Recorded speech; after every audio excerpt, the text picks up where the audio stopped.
इतर धर्मातल्या कुणी येऊ नये असं विश्व हिंदू परिषदेनं म्हटलं, जे अत्यंत कोणाच्याही पोटात दुखण्याचं काहीही कारणच्या मशिदीत कुणी कसं जावं, ख्रिश्चनांच्या गिरिजाघरात कुणी कसं जावं, हे त्यांच्या ज्या ठिकाणी गरबे होणार आहेत त्या ठिकाणी हिंदू बहिणींच्यावर वाईट नजर टाकणाऱ्या जिहादींना येऊच देऊ नये. या तर नवरात्रीत गरबा मंडप फक्त हिंदूंना असा नवा वाद समोर आलाय.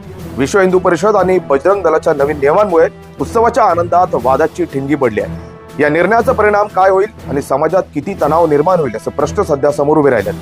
शारदीय नवरात्रोत्सव आजपासून म्हणजेच सोमवारपासून सुरू झालाय.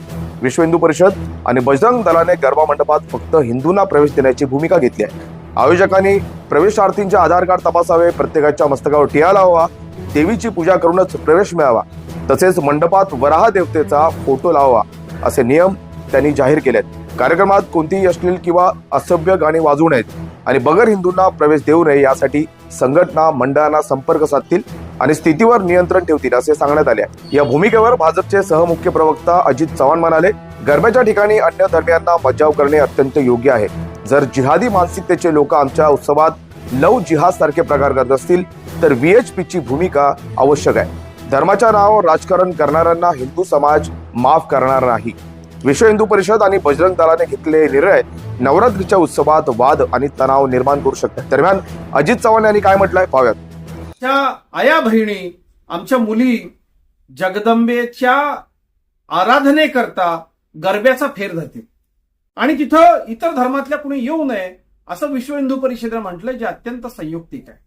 इथे टिळा लावून जय श्रीराम म्हणून स्वतःवरती गंगाजल शिंपडून घेऊन पवित्र झालेली मंडळी या मंडपामध्ये गरब्याच्या येत असतील आणि याबाबत हिंदू धर्माच्या बाबतीत काम करणाऱ्या काही धर्म संस्थांनी काही आवाहन केलं असेल तर त्यात काँग्रेस किंवा इतर कोणाच्याही पोटात दुखण्याचं काहीही कारण नाही.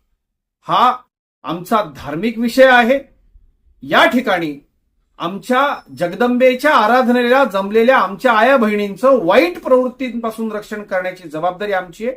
कारण गेले अनेक वर्ष जिहादी मानसिकतेची मंडळी या सगळ्या विषयामध्ये कशा पद्धतीनं हैदोस घालतायत हे समोर आलंय. जर याला कोणी विरोध करणार असेल तर तो विरोध आम्ही मोडून काढू. दुर्गेची आणि भवानीची भक्ती करत असताना हे 9 दिवस आम्ही अतिशय पावित्र्यात घालवू इच्छितो.